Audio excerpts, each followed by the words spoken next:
Life may be stranger than fiction. It is often more disturbing.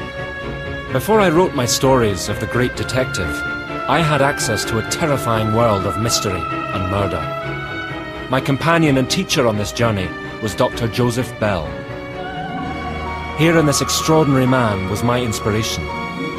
But it is only now that I have chosen to reveal the dark beginnings of Sherlock Holmes.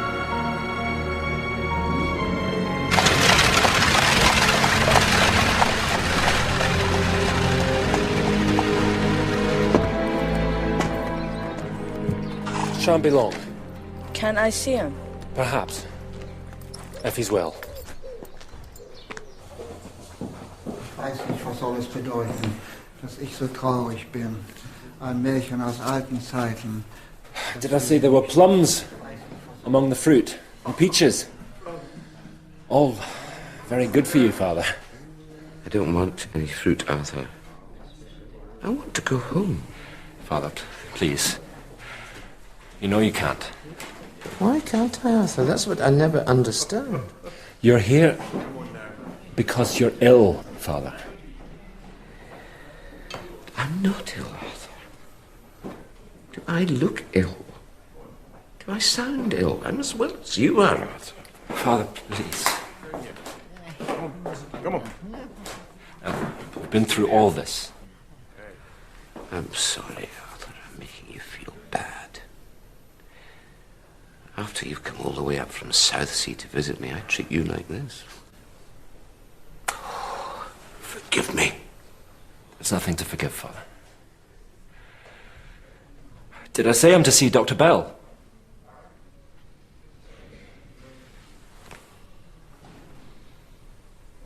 No, you didn't. Yes. So, you didn't really come to see me at all. You came to see Bell. Father, please. Is that why you came to Edinburgh? Is it? I'm to be second fiddle to Joseph Bell. Father, please stop. That's the truth of it, isn't it, Arthur? Really, I think of second fiddle now. Father, please stop it. I don't want it! Father. I don't want it! I want to go home! I want to go home! I don't want to. No, you will not hurt him! You will not hurt him! You will not! I want to go home! Our father is having to be pacified, Mr. Doyle, for his own good and for everyone else's. Now, if you have any objections to that, perhaps you'd like to take the old gentleman home and look after him yourself.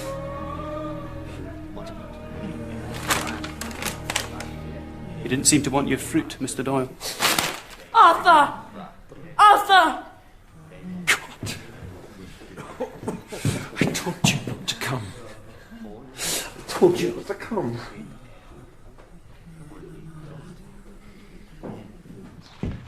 The mistake we make in our dealings with children, Doyle, is to underestimate them.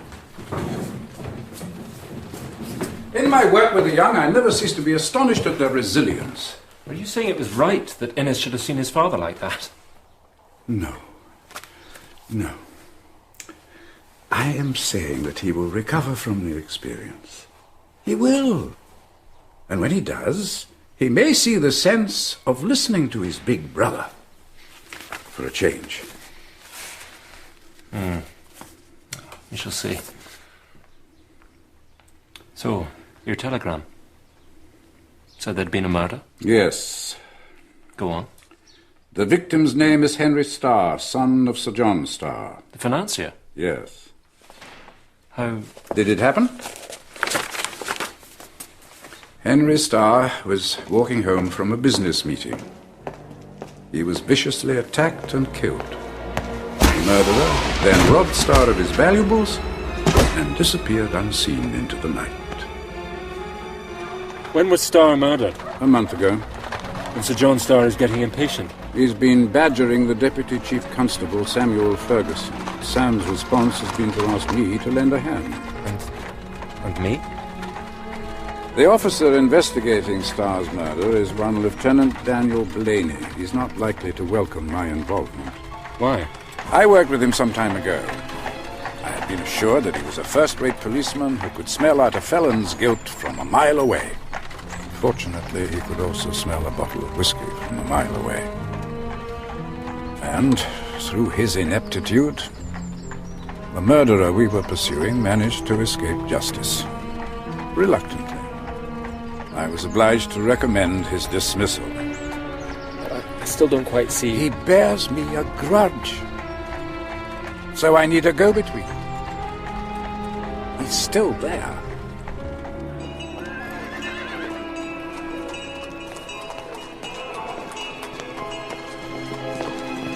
Lieutenant Blaney, I presume. Yes. You really think he's going to listen to me? That is my hope. Langevar? Sarge. Sergeant Clark has been recently asked to assist Lieutenant Blaney.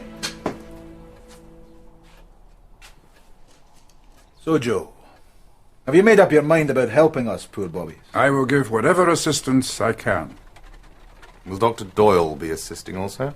Dr. Doyle is a student of my method. And I hope to learn more by seeing it in practice. I see. Hope that is acceptable. You get no objection from me? Joe, your early thoughts on the killing of Mr. Starr, if you please. I have none. At the moment I know no more than the rest of the newspaper-reading public. You'll have to let me have all the facts in your possession, and any physical evidence that exists. We are looking for a robber. Starr's money was taken along with some jewellery. When the thief tries to sell his swag, as he shall, I shall be informed and I shall have my man. And until I am informed, there shall be no rest for the wicked of this city. No, gentlemen, you have my word on that. Sergeant Clark? Yes, sir. Be so kind as to appraise Doctors Doyle and Bell with the facts of the case, and see they are given our physical evidence. Sir. And now, gentlemen, if I may be excused, I have to get home. Doctors? Sir.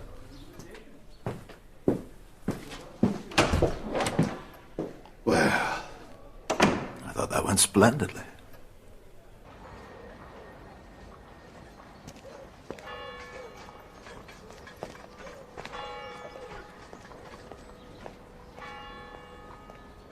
Good morning. Ah, Doyle, good morning. Henry Starr's clothes, I take it? Yes. Smell that glove. The right glove. And now smell the jacket. You see? All is not as the police first thought.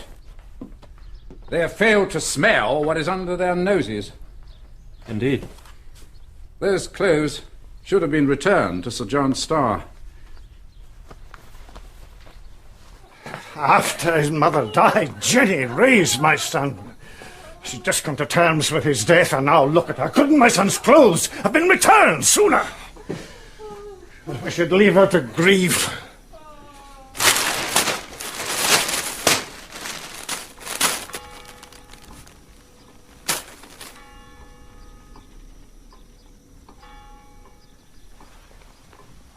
So, yourself and Dr. Bell, what exactly... We're the response to the pressure you've been putting on the authorities. Why two medical men? Well, Dr. Bell has developed an investigative method into criminal acts. Will this method catch my son's killer, Dr. Doyle? No effort will be spared in the hunt for this man, Sir John. May I ask what he was like, your son? You can ask, but I cannot answer. I'm a very wealthy man, Doctor. But during the time I took to acquire my wealth, I allowed my son to become a stranger to me. Oh, we shared this house. We even dined together nightly. I never really knew my dining companion. He seemed to be making a success of business. Not that that was ever discussed in any real detail.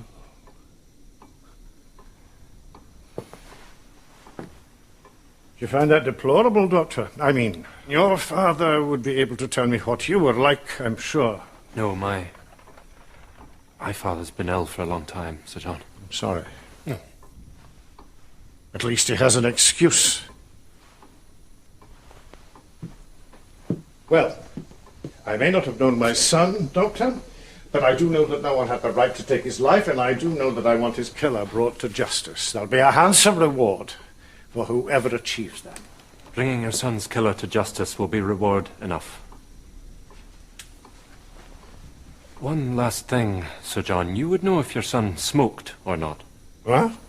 Cigars. No. No, he didn't smoke. Is that important? Possibly.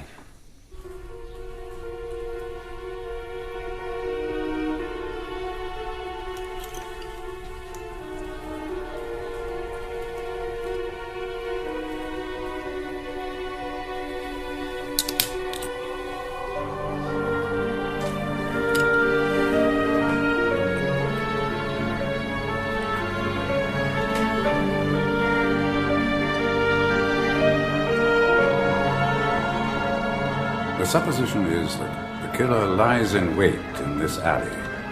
Starr arrives, his assailant strikes him down and robs him. But, gentlemen, in robbing his victim, the killer drops his gloves. Killer's gloves? I thought they were Starr's gloves. Smell. Tobacco. Yet Starr's clothing is free of tobacco odors. And as Sir John Starr has confirmed, his son did not smoke. But even if they are the killer's gloves, what does it change? Nothing. On the contrary, it changes everything. In all my encounters with the Edinburgh underworld, I never met a footpad yet wearing fine chamois gloves. Stolen from some other rich victim.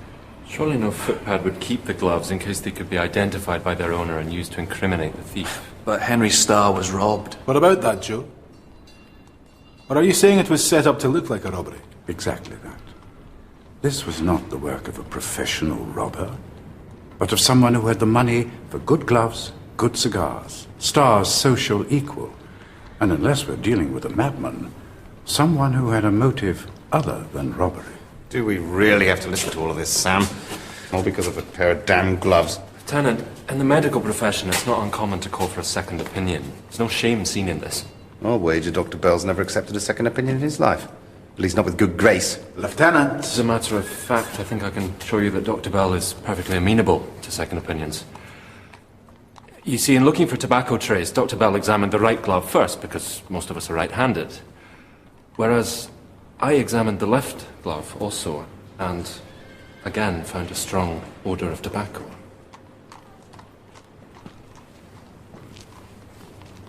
He's ambidextrous. Doyle. He's ambidextrous. So I took a closer look, and microscopic examination revealed something more. There were faint singe marks on the leather. Singe marks? I would light a cigar thus, with the flame in my dominant hand, the right, whilst I used the left hand to protect the flame against the wind. So any singeing, therefore, would normally appear here on the left glove. However, in this case, as with the tobacco odour, there are singe marks on both gloves, indicating that their owner could light his cigar with either hand. Well done, Doyle, well done. Thank you. And may we not push our analysis even further? May we not ask ourselves about the smoking habits of a man whose gloves so reek of cigars? May we not surmise that this is because he does most of his smoking out of doors, which in turn is because whoever he shares his home with objects to tobacco smoke? Joe? It's a reasonable supposition. So where does it leave us, Joe? I think we should inquire of the observant Dr. Doyle. Well, I think we could usefully start by speaking to the last person to see Henry Starr alive. Excellent idea. That would be a Mr. Jeremy Ode. He's a lawyer.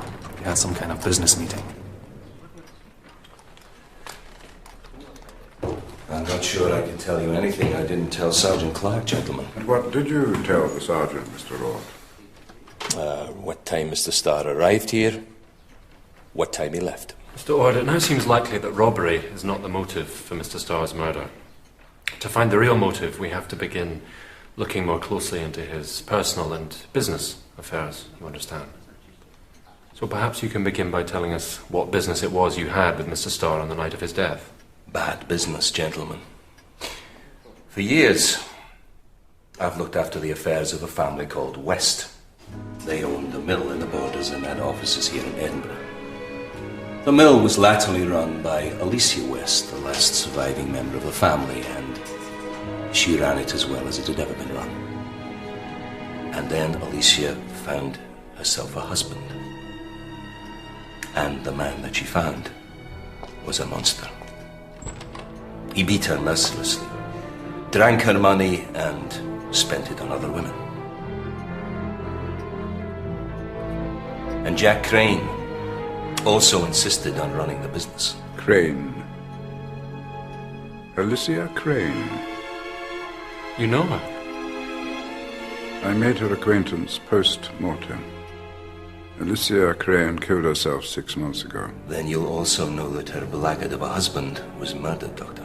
Oh, yes, indeed. I assisted the police in their investigation. Jack Crane was not only a monster, he also had no head for business. He almost ruined Alicia. Then one day, after his death, she came to me and she said she intended borrowing money to try and keep the mill going. The business was to be the collateral for the loan. That and Alicia's house. Everything she owned. Well, I advised her not to accept it. But she was adamant. She secured 2 large orders that would bring in all the money she needed, providing her creditors would give her some extra time to repay them.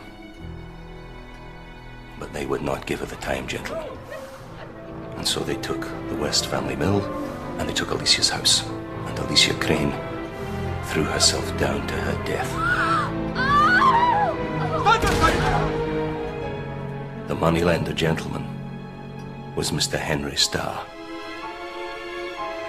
Mr. Henry Starr and his associate, Mr. George Milburn. And what of the night of Starr's murder? Starr had come to my office to discuss taking possession of the house. Alicia's housekeeper, Mrs. Booth, had always refused to move. I had managed to persuade Starr and Milburn to give me some time to get Mrs. Booth to leave the house.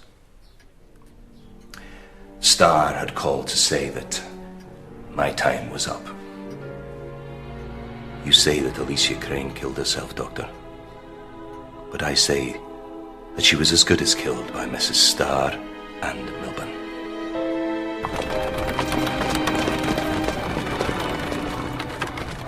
Henry Starr drives Alicia Crane to suicide, then Starr himself is killed. Revenge, do you think? It's a time-honored motive. But revenge by whom? Mrs. Booth, the housekeeper.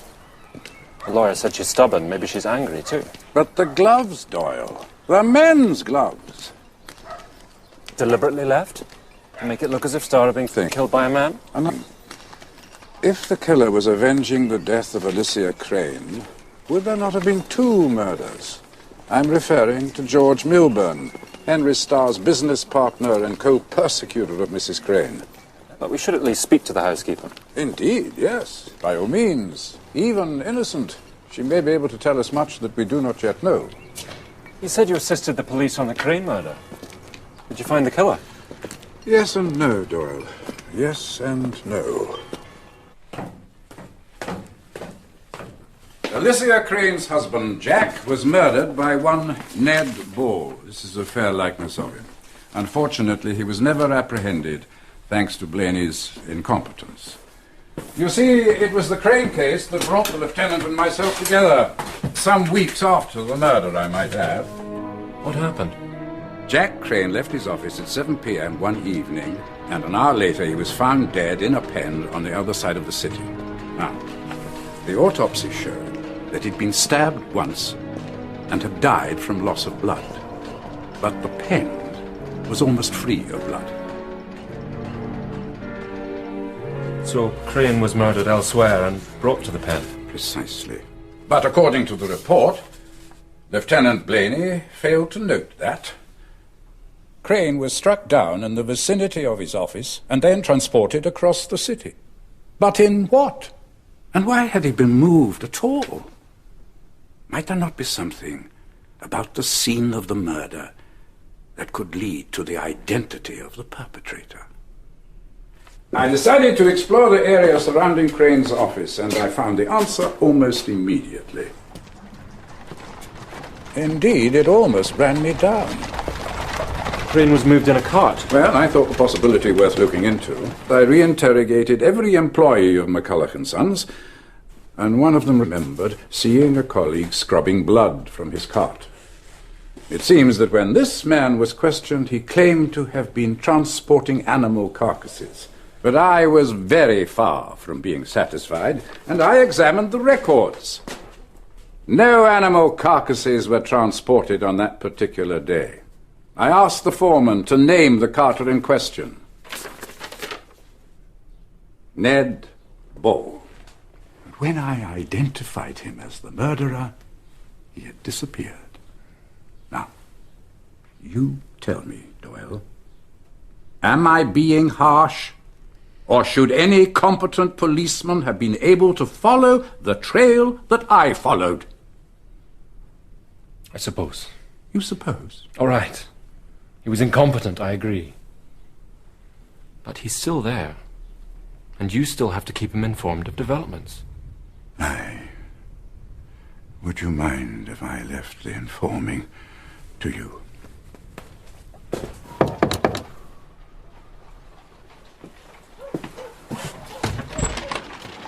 Mrs. Blaney? Oh, no. I'm her nurse, Mrs. Troy. I'm Dr. Doyle. I was wondering if I might see Lieutenant Blaney. Of course. Please come in, Doctor. Thank you.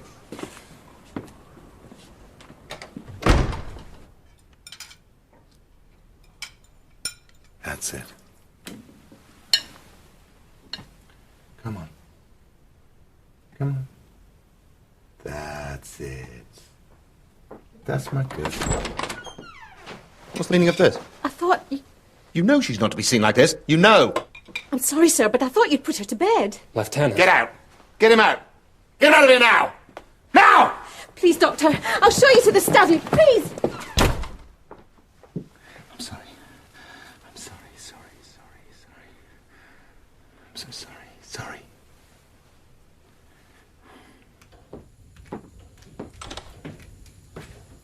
Lieutenant, I'm I sorry. don't like anyone seeing Isadora like that. That said, I apologize for my outburst. Isadora Blaney, your wife writes books on chess. Not anymore. Before the seizure struck, she managed to write these 3 volumes. Play the game, Doctor? No, I'm a better student than I am a player. May I borrow this? I'm sorry, no. These are the only copies we have. It's what brought us together, chess. We met at a tournament. Oh. An odd place to find a woman, I thought. But later, when we began to play each other, it didn't seem so odd. Isadora always won.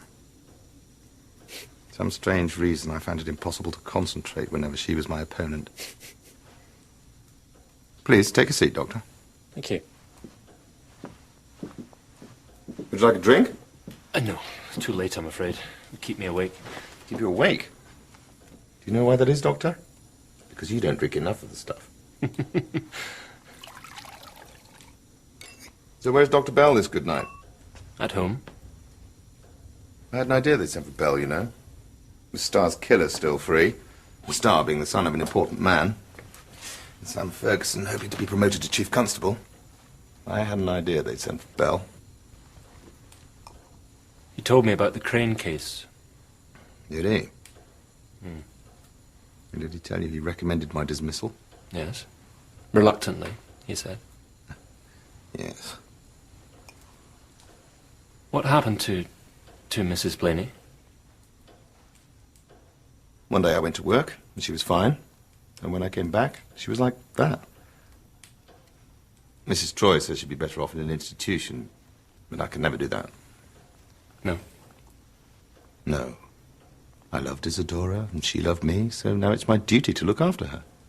You say loved, not love.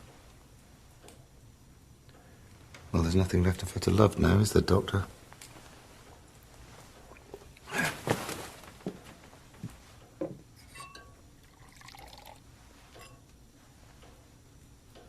Did the seizure happen before or after the Crane case? Before. And I will not let anyone blame Isadora's sickness for my shortcomings. It was my mistake, not hers. What brings you here this late hour, Doctor? The gloves. What about them? What if they'd been left deliberately by a woman? You got a particular woman in mind? Mrs. Margaret Booth, Alicia Crane's housekeeper. Is it a good book? Mrs. Blaney's book. It's a very good book. I'm reading her analysis of Steinitz versus Labatt. There were a series of chess matches that took place in New Orleans. And what do you think of her analysis?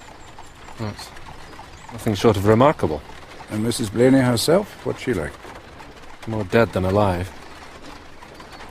Stroke. Quite massive. He looks after her, you know. Won't let her be put into an institution. I see. She was struck down some months before the Crane murder. And you think Blaney's failings in the Crane case were a direct consequence of his wife's illness? He says her illness is no excuse. But you're not so sure. And if you're not so sure, it follows you think I may have judged him too harshly. I didn't say that. Gentlemen, I loathed Henry Starr for what he did to my mistress, just as I loathed her wicked husband, Jack Crane. And I'm ashamed to say that I rejoiced at the death of both of them. But I have not killed anyone, because as a Christian woman, I believe that only the Lord has the right to take away life. But you can see why we would come here, Mrs. Booth. I can imagine anyone who loved Alicia as I did might take revenge on Starr and his crony, Milburn. And you can see that before God it is your duty to tell us of such a person. I suppose. But only because it is my duty before God. Aside from that, I'm not sure I wouldn't go down on my knees and thank whoever killed Crane and Starr. Mrs. Booth, before God, can you think of anyone who might want to avenge your mistress?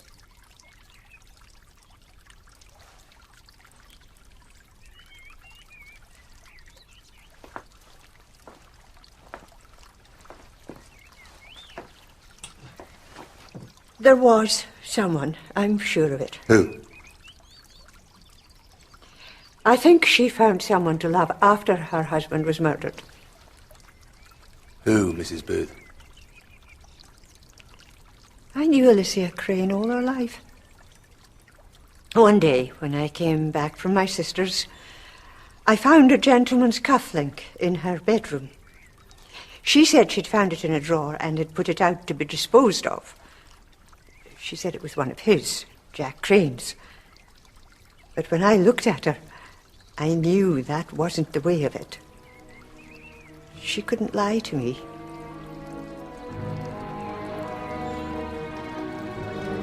And who's to blame her after what she endured with Jack Crane? Mrs. Booth, are we to understand that you have no actual proof that Alicia Crane found someone? Not proof, no.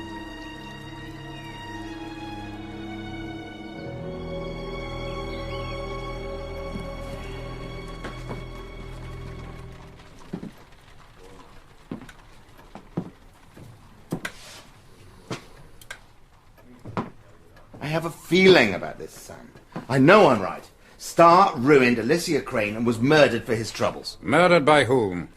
You heard Mrs. Booth. Alicia Crane's secret love. She found a cufflink man.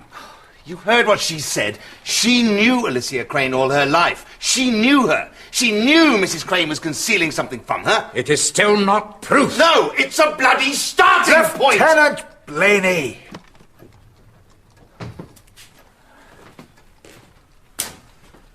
Dr. Doyle, what do you have to say? Mrs. Booth was clearly more than just a housekeeper to Alicia Crane. She was a friend of many years, so yes, it is possible that she would know if Alicia was being evasive with her. Thank you. On the other hand, there is Dr. Bell's point about Starr's business partner, George Milburn. Now, to Alicia Crane's supposed vengeful lover, Milburn would be every bit as culpable as Starr. So, why hasn't Milburn been killed? Quite. I want Milburn questioned. I want to know if anyone has as much as spat in his direction. And if not, I want to know if he knows of anyone else who might have borne a grudge against Starr. Thank you, Martha.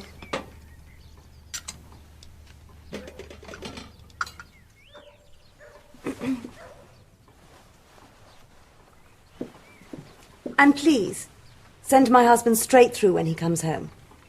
I'm sure he won't be too long, gentlemen. It's not as if our wait will be an unpleasant one, ma'am.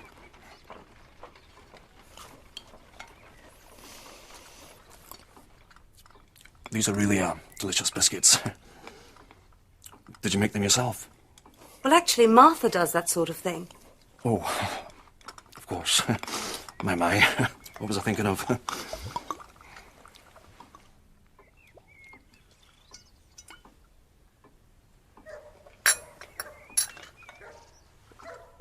Can't anyone say why you want to see George?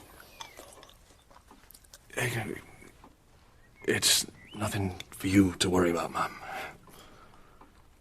I expect it's about poor Henry's demise. Have you found the killer? George will be so pleased if you have. They were such good friends. Starr's killer is still on the loose, ma'am. Oh, dear. George will be so disappointed. Is something wrong, Doctor? Michelangelo, Leonardo da Vinci, Benjamin Franklin, President Garfield, Sir Edwin Landseer. Well? Won't you tell them what these gentlemen have in common, Mrs. Milburn? Well, it's all quite silly, really. But, like my husband, these gentlemen were all what's called ambidextrous, which means... Yes, we know what it means, Mrs. Milburn. My husband is forever showing off his little gift, as he likes to call it. Personally, I find it all so juvenile. Have I said something? Does your husband smoke cigars, Mrs. Milburn? Yes, but not in the house. Never in the house. I won't allow it. George, I say, kindly smoke those disgusting things outside. Is that so? George Milburn. Martha tells me you gentlemen are from the police. How long had you known Henry Starr, Mr. Milburn? Oh, 4, 5 years, though we only became business associates 3 years ago. Business? You call money lending a business? No, I'm not sure I approve of your tone, sir. I agreed to come here to help with your inquiries. I did not come to be insulted. Henry and I provided financial assistance for people whom the banks would never entertain. People like Alicia Crane? There's some say that you and Starr drove that woman to suicide. She understood the terms of our loan. Nobody was holding a pistol to her head, forcing her to take our money. Have you received any threats against your life, Mr. Milburn? Threats? No. Why? Why should anyone threaten? You think Henry's death was related to our business with the Crane woman? Is that what you think? Why don't you show Mr. Milburn the gloves, Dr. Doyle?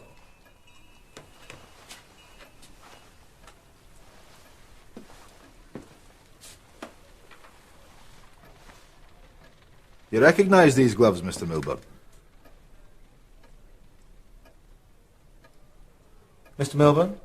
Oh, no. They just seem like gloves to me.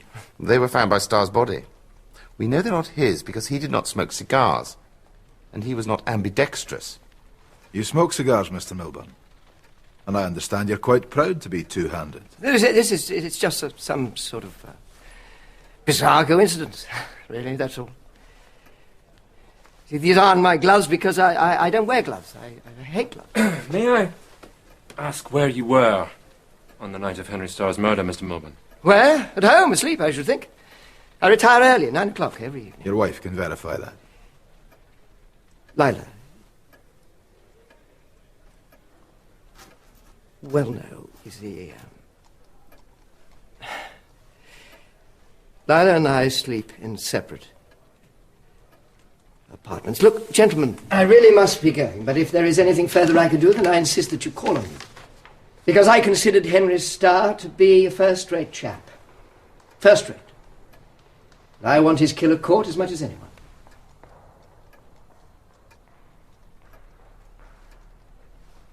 Thank you, Mr. Milburn. You can go. And we note your offer of further help with gratitude. Thank you. And good evening, gentlemen.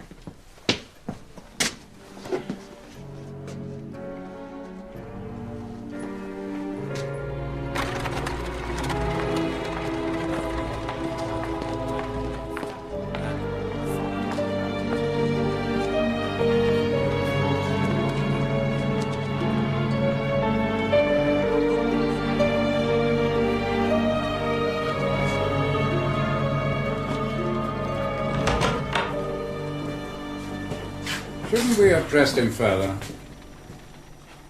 We cannot hold a man in custody without a charge. He said the gloves were not his, and that he and Starr were close friends. Are we just to accept that? The man is not a killer. He's not, Sam. He's a conceited buffoon who thinks being two-handed makes him a genius. Cold-blooded murder is a long way beyond him.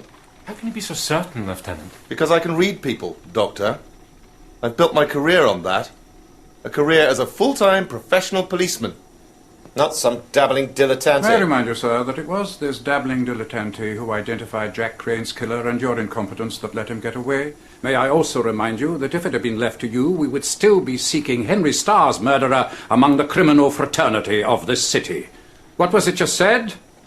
We're looking, or should be looking, for a footpad. Now look here! I am a gentleman, please!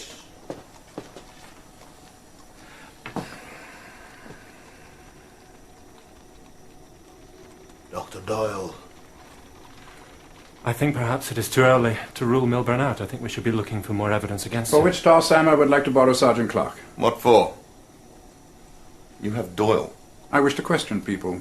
As you've just pointed out, I am not a professional policeman. I need the law's authority. You can have Clark. Samuel, if you have personnel to spare, you should set them to guarding George Milburn, for I have great fears for his life. Sergeant Clark will go with Dr. Bell and Dr. Doyle, Lieutenant.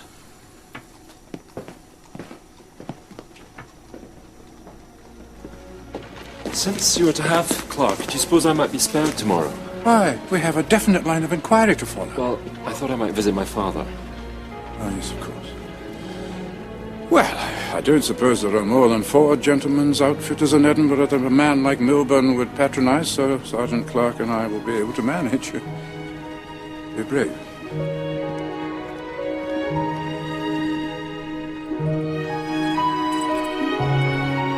No, I've just remembered something. I have to be elsewhere.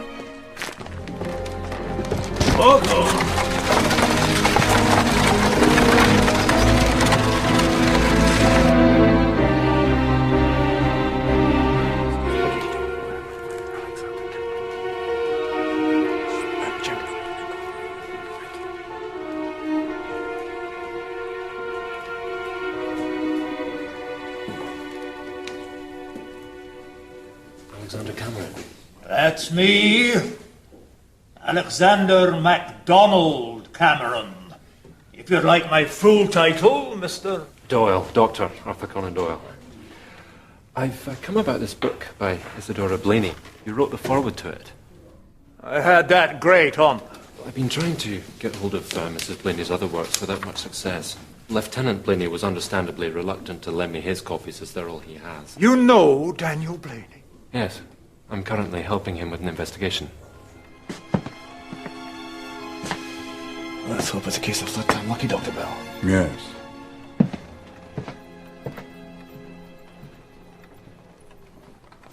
Can I help, sir? If you have a customer named George Milburn, you most certainly can help me. I'm sure sir will appreciate that who is and who is not a customer here is a matter of the strictest confidence. Indeed. Which is why I brought my very own policeman. We do have an account customer called George Milburn. An account customer? Better and better. May we see his account? Mrs. Blaney, her book contains many insights into the Steinitz-Labatt matches, but I just don't see how... How Isadora could write so lucidly about chess matches that were played after she was stricken by her illness. Yes. I can see you are a keen student of the game, sir. Well, the plain truth is, Isadora did not finish the book. Her husband did. But he generously refused joint authorship. It was Isadora's book, he said. She had started it, so it was hers and hers alone. I tell you, Doctor, the good Lord threw away the mold when he was done making Daniel Blaney.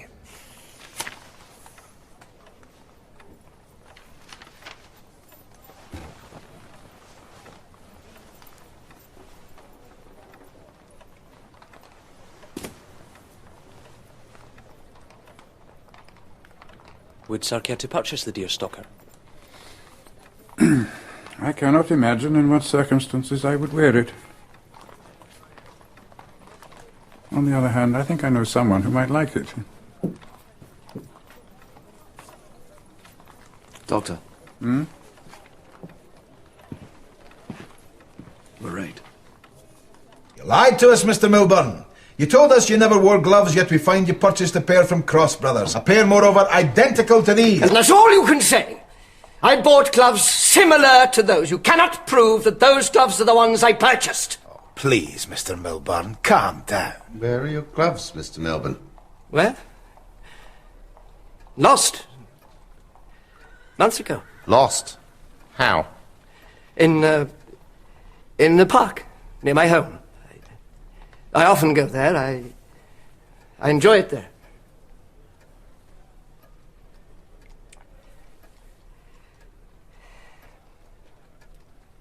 As I recall, I put the gloves in my coat pocket. And as the day was mild, I carried my coat. The gloves must have fallen from the pocket, but when I retraced my steps, I couldn't find them. I swear I'm telling you the truth. I told a stupid lie. I knew it was stupid the moment I told it. Did you mention losing the gloves to anyone? I don't know. Lila, possibly. Possibly not. What's a pair of gloves? You lose a pair, you buy another pair. Sergeant Clark. Yes, sir. Take Mr. Milburn downstairs and get him a cup of tea. He looks as though he could do with it. This way, Mr. Milburn.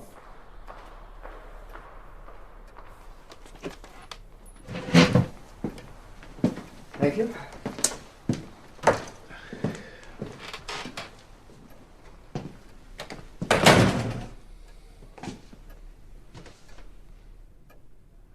Now, gentlemen, before we ponder this latest development, may I ask that we keep a civil tongue in our heads?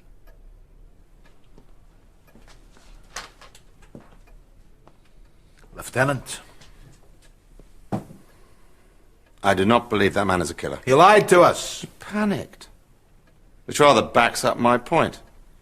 People like that don't go around killing people. That is an opinion, but it takes no account of the proven fact. The man is ambidextrous, he purchased the self-same gloves from Cross Brothers, and he smokes cigars. Are we to ignore all that? I didn't say they weren't his gloves. I said that I didn't believe he was the killer.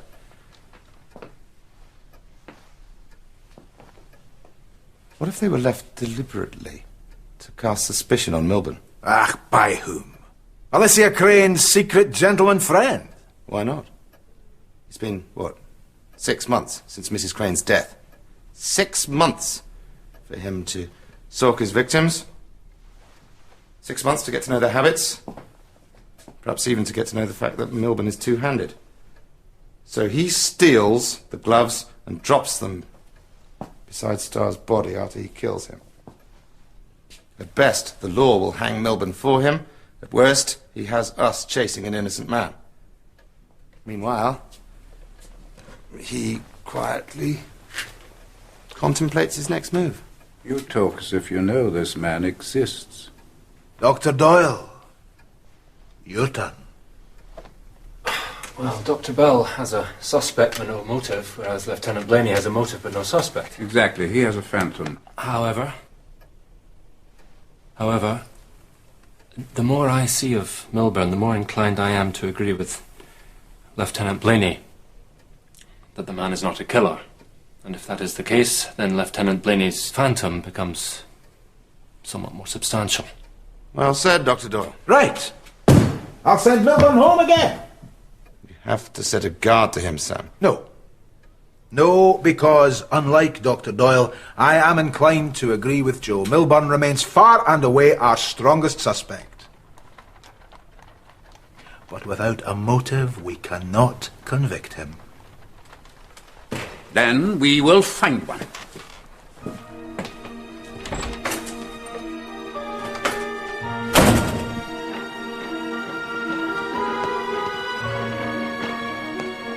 Doyle.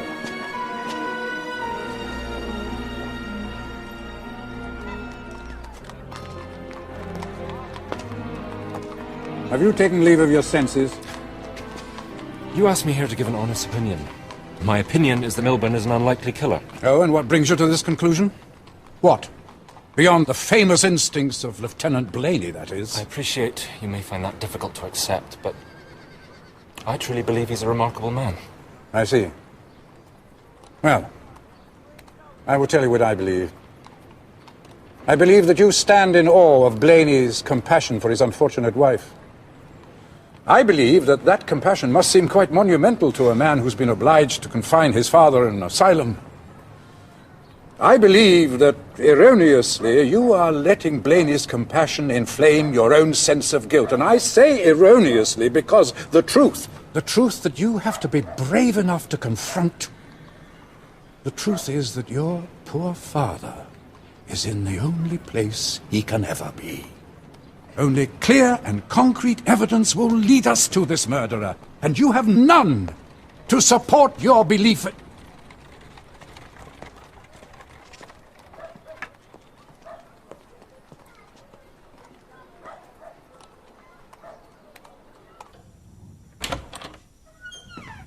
She's down for the night. Can I get you a drink, Doctor? Or is it too late? I'll have one.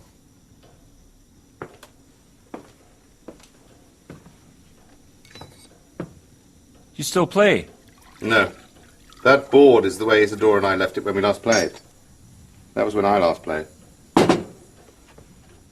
Isadora was white, and as you can see, she was about to beat me soundly.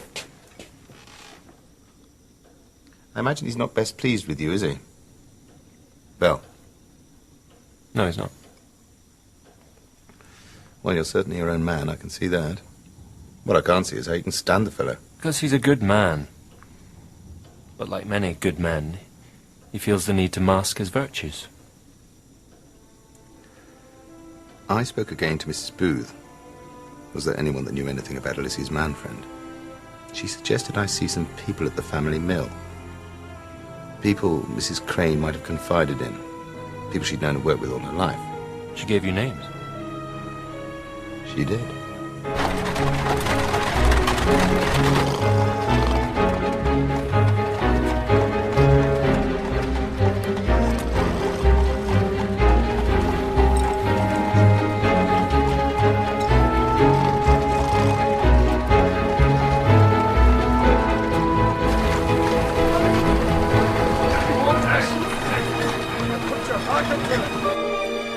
Right. Let's bring them in, Sergeant. So, the first one has worked for the family, man and boy. Mr. Strong.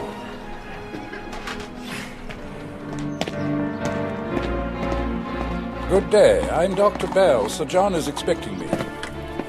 May I ask what you hope to find, Doctor? If your son died at the hands of someone he knew, which is a possibility, there may be something here which points to that person.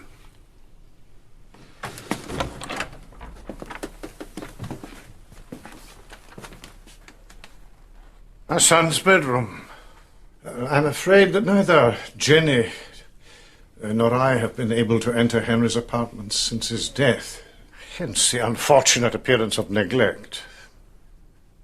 Sir John, if you would rather leave me here on my own... I would prefer to. That door leads to Henry's study. As you will see, it, too, is, well... Of course.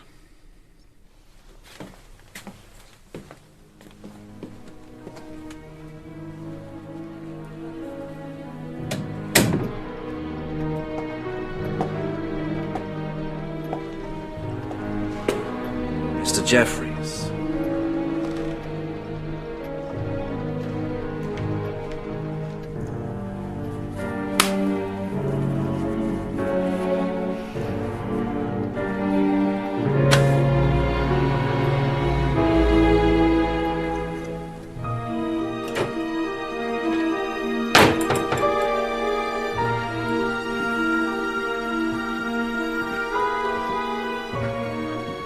Mrs. Kitson, sir.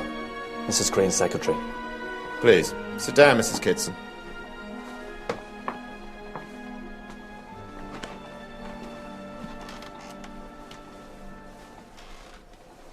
Mrs. Kitson, we appreciate that as Mrs. Crane's secretary, she was able to rely on your discretion in all things. Indeed.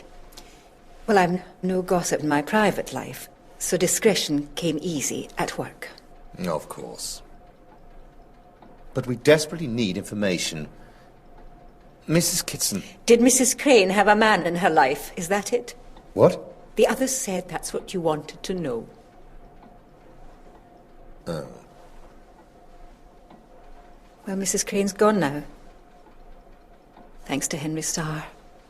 So I suppose I'm free to speak. So yes, I think there was a man. And if he killed Starr, I cannot, in all honesty, hope for your success, sir. And I hope to God she was happy with him, after what her husband put her through. Mrs. Kitson, please. All I know is she had her picture taken and was sending it to him as a postcard. On the back she wrote, "To my precious love, from Alicia." I saw it lying on a desk. She caught me looking all right. But we both pretended nothing had happened. Mrs. Kitson, was there a name?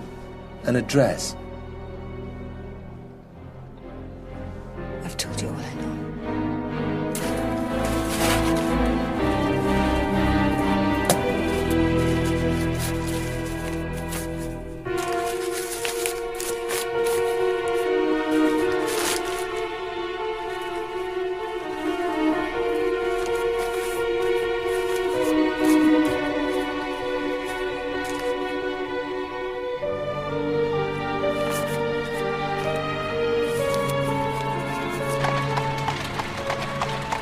I know he does exist. It's so bloody frustrating. Even if you had a description of anything. Mrs. Booth and Mrs. Kitson were both Alicia's close friends, fiercely loyal and with no sympathy for Starr. I just worry they're not telling us everything they know. I know what you mean.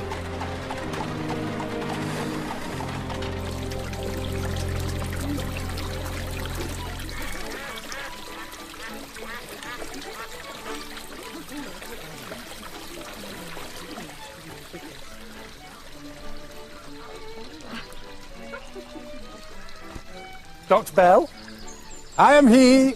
Frank D'Arcy. Frank, I am the manager of the Queen's Lodge.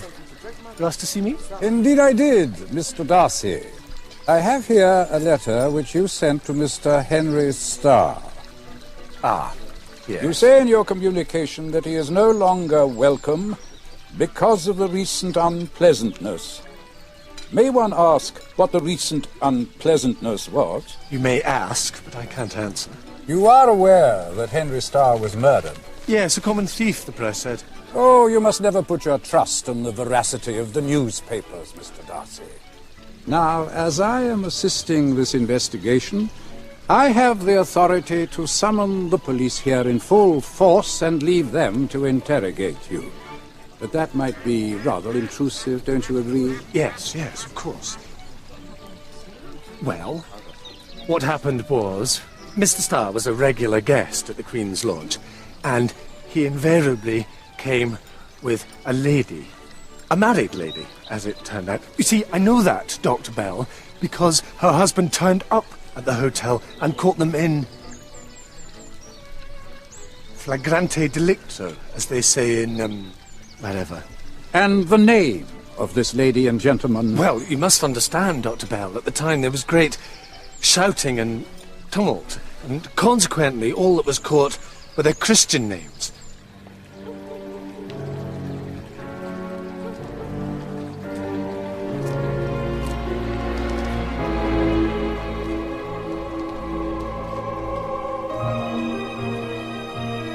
Mr. Ord, we need you to think very hard. We know Alicia Crane was seeing a man, but we need to know something, anything, to help us establish his identity. I'm sorry, Alicia and I never discussed that kind of thing. Please, Mr. Ord. You are our last hope. There was one incident that made me wonder. It occurred one morning when Alicia had been to see me. When she left, I watched her walk back to her carriage. And I remember that as she left, she stopped and waved back to me. When she reached her carriage, there was someone waiting for her. A man, very definitely a man. He helped her inside, and the carriage moved off. But is there anything that you saw that could help us identify this man? I'm sorry.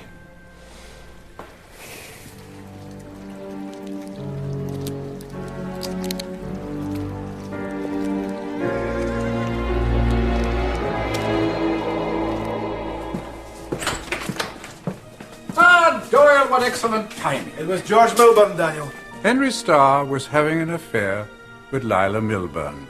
George Milburn found out and tracked them to a dubious country hotel. And I think that is a motive for murder, don't you, Lieutenant? That can't be. You're wrong. Let's go and get him, Daniel. Let's go get our man.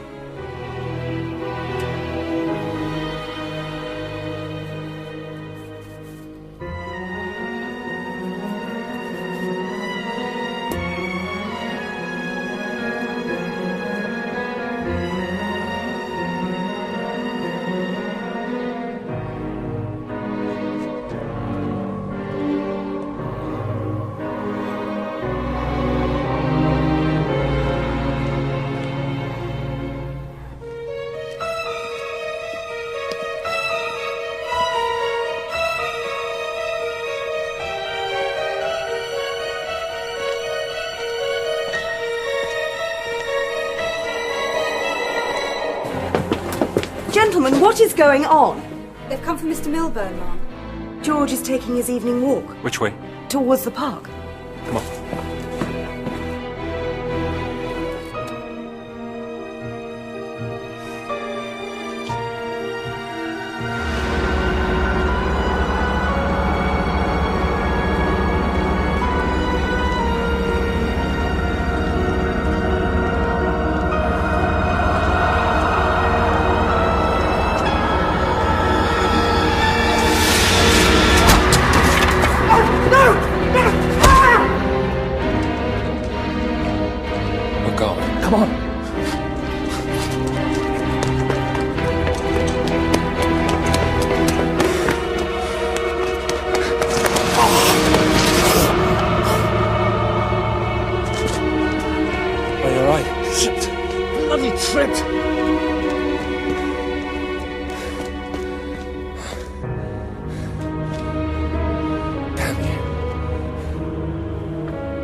Are you all right? After what I have done here. You've done nothing. A bloody murderer did all that was done, not you. But could that bloody murderer have struck if Milburn had been protected?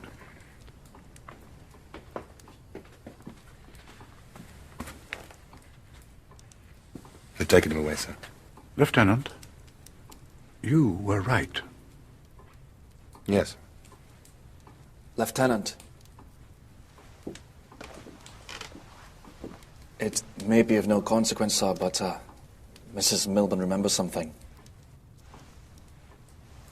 It was some months ago now. George and I were walking in the park. He stopped to join a game of cricket with some boys. He wanted to show off, you see. Show how he could bowl with both hands. As I was watching, I noticed a man standing on the veranda of the changing pavilion. I can't be sure, but I think he was watching us. I don't know. Could you identify this man? No. He was standing in the shadows.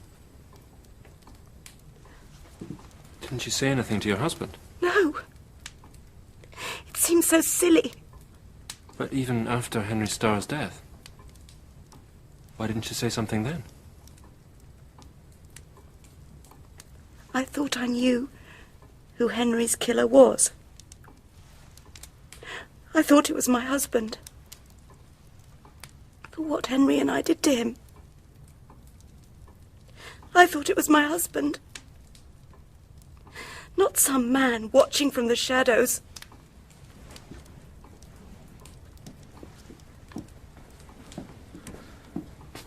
We're never gonna get him, are we, sir? I'll get him. I'll get him.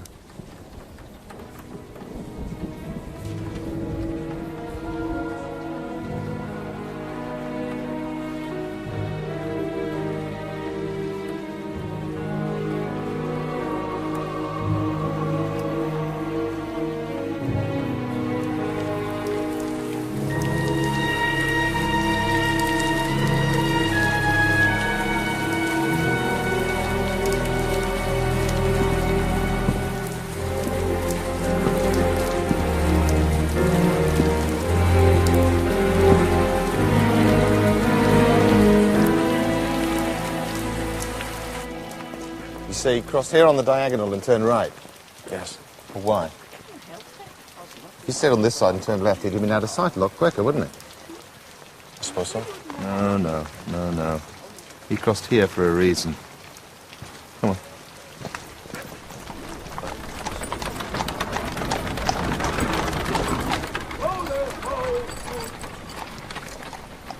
St. John's Club for Gentlemen. And always with carriages waiting outside. That's why he came this way. There must be dozens of carriages. Are we ever going to find the right one, sir? We'll advertise. We'll pay for information. Come on.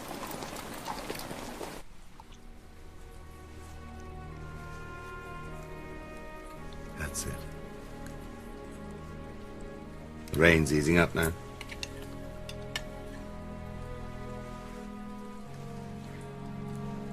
According to Dr. Doyle, Dr. Bell's been quite devastated by recent events. So I don't think he's going to be quite so quick to condemn others in future. Or call for their dismissal. Summer's coming. Summer's coming.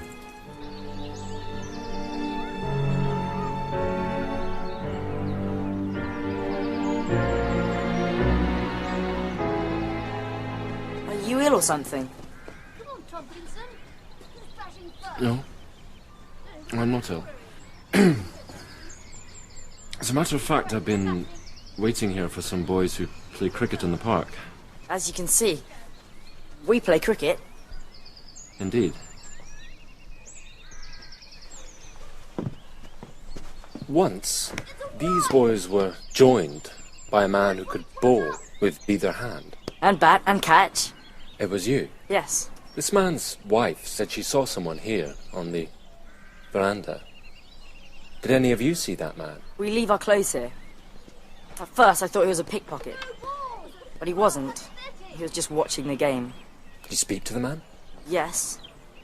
Could you describe the man? Of course. I could even tell you his name and his occupation. Excuse me, sir. Lieutenant Blaney. This is Mr. Runciman. He's a cabbie. Now, he remembers picking up a man outside the St. John's Club for Gentlemen in the night in question. Mr. Runciman says the man was quite breathless, sir. As if he'd been running hard.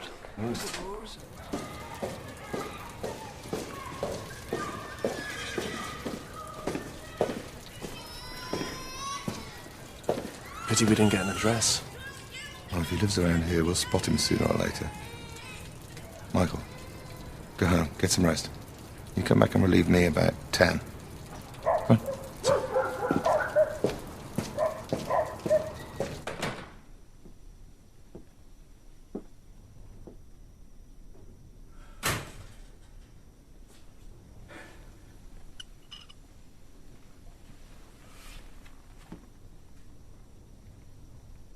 Doyle, what brings you here? I need your help. To make sense of something. And you've come to me for advice? Are you sure you're asking the right person? Yes, I am.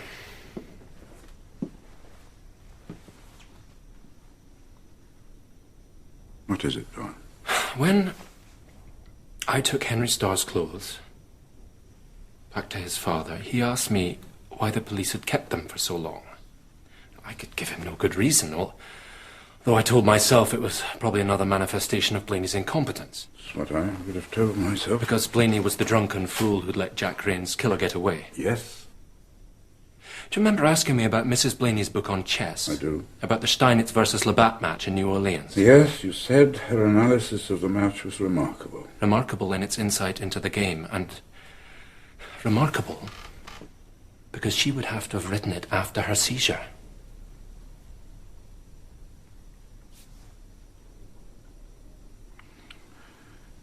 Which would have been patently impossible. You mean that... Blaney wrote about the chess match. The drunken fool who'd missed such obvious clues in the Crane case. He afterwards sat down and wrote incisively about the greatest chess player in the world. Drunken fools simply cannot do that sort of thing. Doyle, wait. I felt that something wasn't right, and that if I got close to Blaney, if I won his confidence, I could find out what that something was. And that's why you sided with him. Yes. I've been a fool in more ways than one. How stupid of me not to see. Forgive me, Doyle. No, it's I who should apologize. But I took the view that if you and I colluded in any way, Blaney, with his famous instinct, would have been alive to it, so I kept my intentions to myself. And has gaining his confidence enabled you to establish what it is that is wrong? No. No. No. But more than ever, I'm convinced that something is amiss. When Mrs. Milburn told us about seeing someone watching her and her husband in the park, it occurred to me that the cricketers might have seen the watcher also. Now, given that I no longer saw Blaney as a bumbling dipsomaniac, it struck me as odd that he too did not consider that possibility. So I went to the park myself. And you found the cricketers? Yes. And had they seen the watcher? One boy had spoken to the man. The murderer. You have a description of the murderer. Not only did the boy remember the man, he'd recently seen a picture of him in the newspaper. It was Blaney. Blaney. What on earth was he doing watching Milburn? Consider the facts, Doyle. In which direction are they pushing you? In a direction that is too incredible. And is one to hear this incredible thesis? We know now that Blaney's not a fool. In fact, he's quite the opposite. He believed that if he failed to catch Starr's killer, you would be sent for. He anticipated that. He told me so himself. So, he deliberately doesn't catch the killer. And you are sent for, which is what he wants, because now he can humiliate you. Which is precisely what he has done. And then? He watched Starr and Milburn, and he laid his plans. Starr was to be killed first, and the gloves left to point us in the direction of Milburn. That's why he kept Starr's clothes for so long. Yes, because he knew I would examine them. He knew I would find out about those gloves. He ostentatiously refuses to accept the facts, refuses to believe that Milburn is a killer. He even demands protection for Milburn, but knows that Sam Ferguson will listen to you and refuse that protection because the facts are on your side. But then Milburn is killed. And Blaney's vindicated. And you're discredited. Worse. It appears you've indirectly contributed to Milburn's death. He's not only vindicated, he's provided with a watertight alibi because he was with us. So where does it all fall down, Doyle? I simply cannot accept that Blaney would have some accomplice kill two men just to discredit you. I agree. So let us consider the facts. May they not yield a better motive for murder? We know that Henry Starr and George Milburn drove Alicia Crane to her death. We know that both men were subsequently murdered. And we now know that Alicia Crane did have a secret lover. But it was Blaney who was watching Milburn, not Alicia's lover. Was it not, Doyle? Was it not her lover?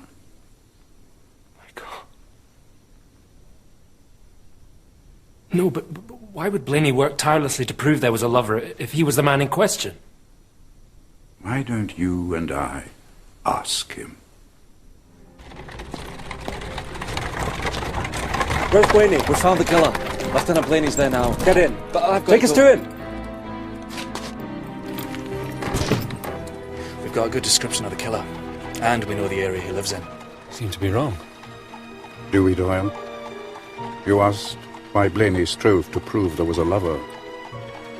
Perhaps it was because he wanted to present him to us and complete his triumph over me. But how can he do that? What are you talking about?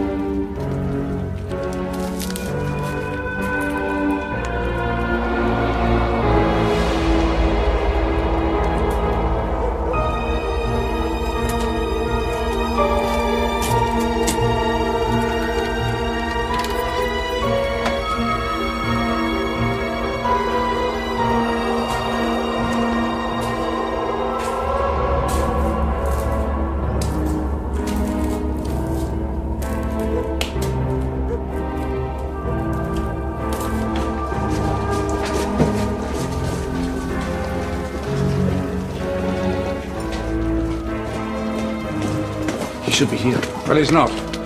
So let's try and find him.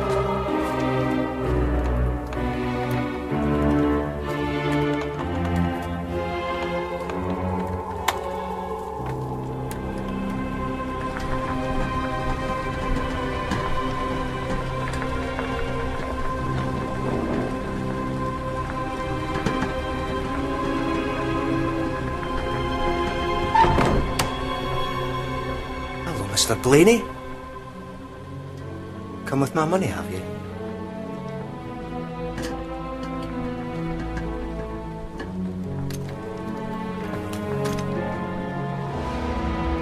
What's this?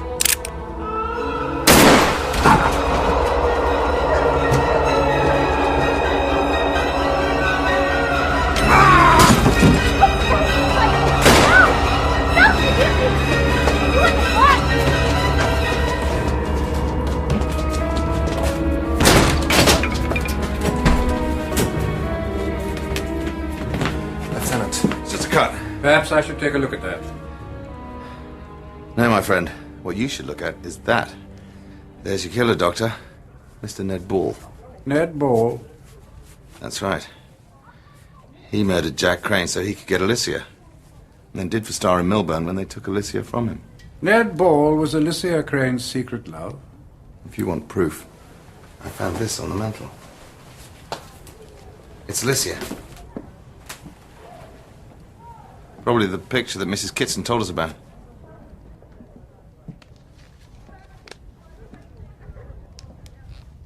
It is indeed. May I, Doyle?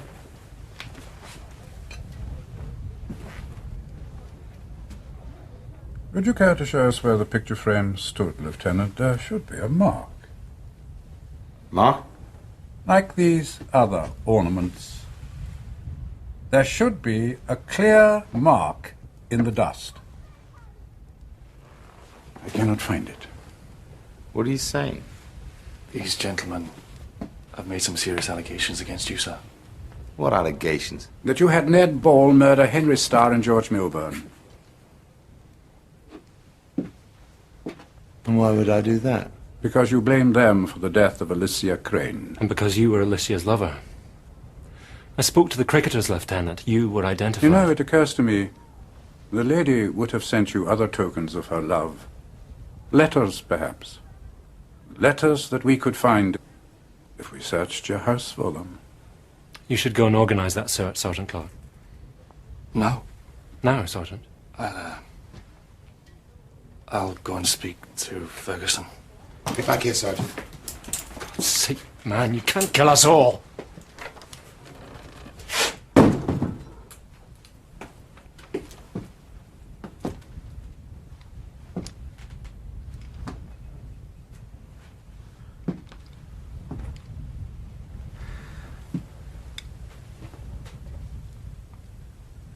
It would seem you have me, Doctor.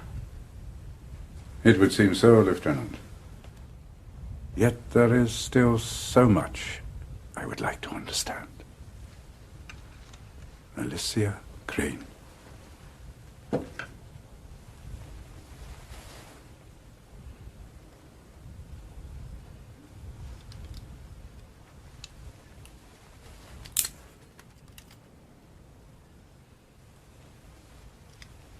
I met Alicia when I investigated her husband's murder. I quickly discovered the life of torment he'd given her, and I also found myself attracted to her. I blazed the trail to Ned Ball long before you did, Doctor, but old Ned also had a tale to tell. About how Alicia had paid him to rid her of her husband. We all know what that meant, don't we? If I put a rope around Ned's neck, I put one round Alicia's also. So I let Ned go. I see. Alicia loved me in return, and for a while we gave each other the happiness that had gone out of both our lives. I must apologize for impugning your reputation. I'm sorry, Lieutenant, I was mistaken. You amongst others, Doctor. But I accept your apology. I was still officially a married man, so Alicia insisted on secrecy. But there were times when your secret was glimpsed by others. Mrs. Kitson. With the photograph. Mrs. Booth and my damned cufflink. And Jeremy Ord. We used to laugh at our narrow escapes, as Alicia used to call them. But in the end, I was able to put them to good use. I was able to create my phantom lover. Old Ned would turn up dead, and holding Alicia's photograph, Alicia would be revenged, and Dr. Bell would finally be checkmated. As for Starr and Milburn, those two were dead from the minute Alicia fell to her death. I trailed them both for months. I even found out about Starr and Mrs. Milburn and tipped Milburn off with an anonymous note. Good Lord, I was even at the hotel when they had their to-do. It was wonderful stuff, gentlemen. Wonderful stuff.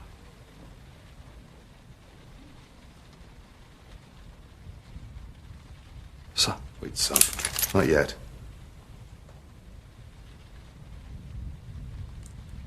As for old Ned there, he's filled many a grave himself and so can have no complaints. But I have injured my darling Isadora. Not by loving Alicia, because Isadora could never know about that. No. I've hurt Isadora by getting caught. Because without me to look after her, I put her away in some cruel bedlam. Some cruel bedlam.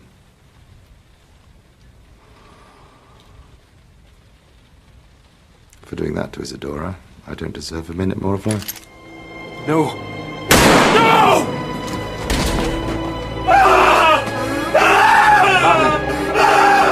Sergeant!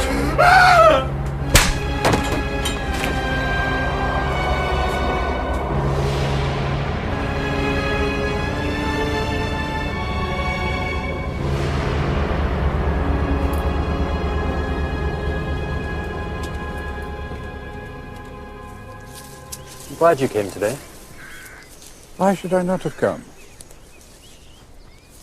What is at the core of our faith, if not the injunction to forgive?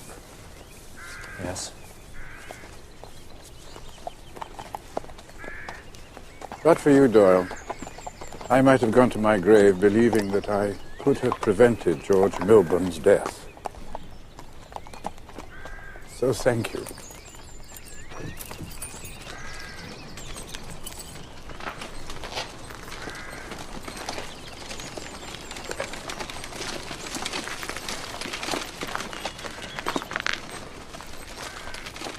Well, for the best, I think. Deserved a proper funeral. Line of duty, after all.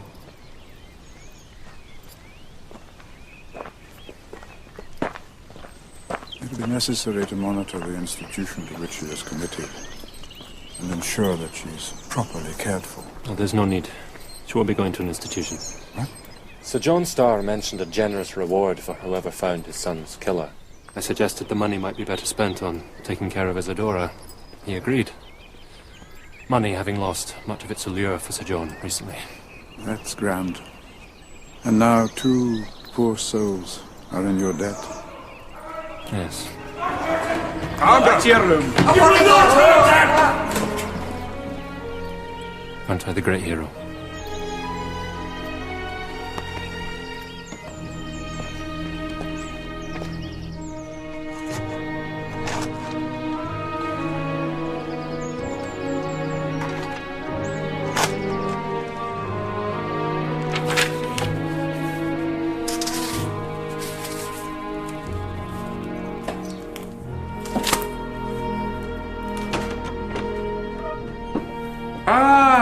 The Brothers Doyle. Welcome. Innes, it's grand to see you again. We're off to the railway station in a hansom cab. So you're here to say goodbye to your old friend. As a matter of fact, I'm very glad you came, for I have a wee present for you. It's over there on the desk.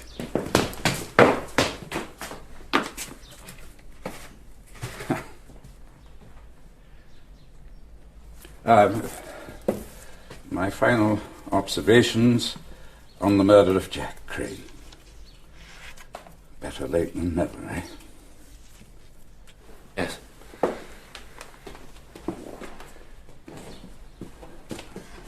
Bon voyage, Doyle. Thank you. Perhaps when we meet again it will be under more auspicious circumstances. That would be most welcome. For we two to be drawn together by simple friendship and cordiality. And now you must return home. And you must drive all memory of these events from your mind. Drive them from your mind. And return to the humdrum just as soon as you can. Is that what you do? Drive them from your mind? Well, I try to.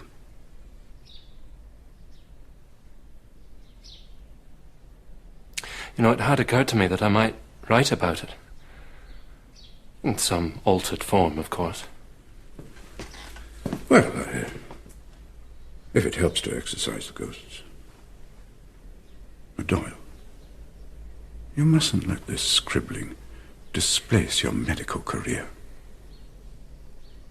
That would never do. No, that would never do.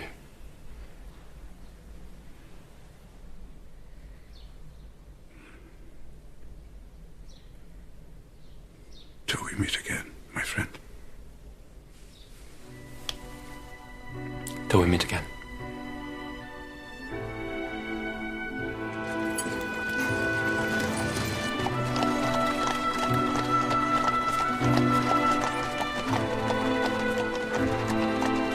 Arthur, look! Suits you. Drive all memory of these events from your mind. Drive them from your mind. How hard I tried to obey that injunction.